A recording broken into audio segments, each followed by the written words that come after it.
ये वीडियो देखकर जाना भाई लोग, बहुत मजा आने वाला है। प्रधान जी ईकरी मैया के चोदो करियवा लड़की लेके भागल बा और ईकरी मैया की चोदो मरले बा पूरा गांव के माहौल खराब करके रख डाले बा। सही बात है, ये माधर चौथ के चलते हमारा पूरा प्रधानी खतरा में आ गई बा। जहाँ जात है वही सरवा सुना थे अगर वही चोदो कि नाटे प्रधान के गांव में कंड भइल बा।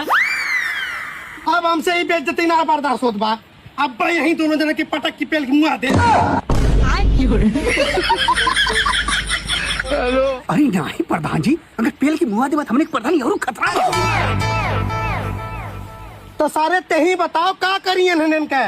हम तो कहा प्रधान जी ये दोनों का ब्याह करवा दा, फिर चाहे को रहरी गान मरवावे चाहे ऊखी में क्यों कुछ ना बोली। सही बात है, एक लहंगा उठा के पहले सिनुरदान करा। अरे प्रधान लहंगा ना घूंघटा होला घूंघटा। बैक साइड नहीं कुछ उठा पहले अगर सिनुरदान करा।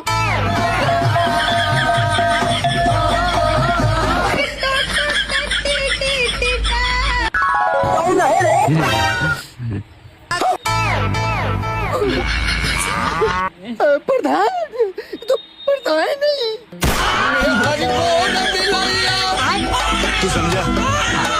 हरि बोर मिलैया काली मगर छिनार न मिलई में हरि।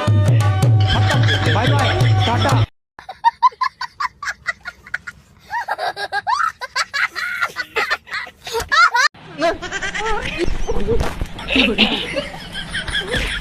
करे माना कौन है उनको नजर नहीं जाके हम जाए नहीं के जाके चल ना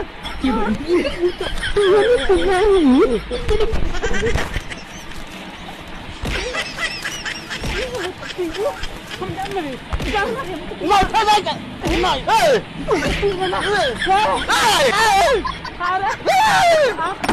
खोल खोल ना मत पिया ना खोल दूसरा के मेहरारू के बना दे बड़े खोल असल बात के बेटा ही तो खोल बे छोड़ ना ए हमारे बीच में क्यों नहीं आई बता देनी बताओ हम मुआ दे तंदे देख लो ठीक बा अरे छोड़ ना पहले होई देख छुरी आज ओकरे का मुआवा पेन तो देख खोल के मारी तेरी खोल के मारी आज काट के रख दे खोल खोल तेरी खोल खोल ना खोल अब तो पिया है आओ रे आओ अरे दौड़े तेनिया दौड़ में हरा रू मुंह वाला सरे दारू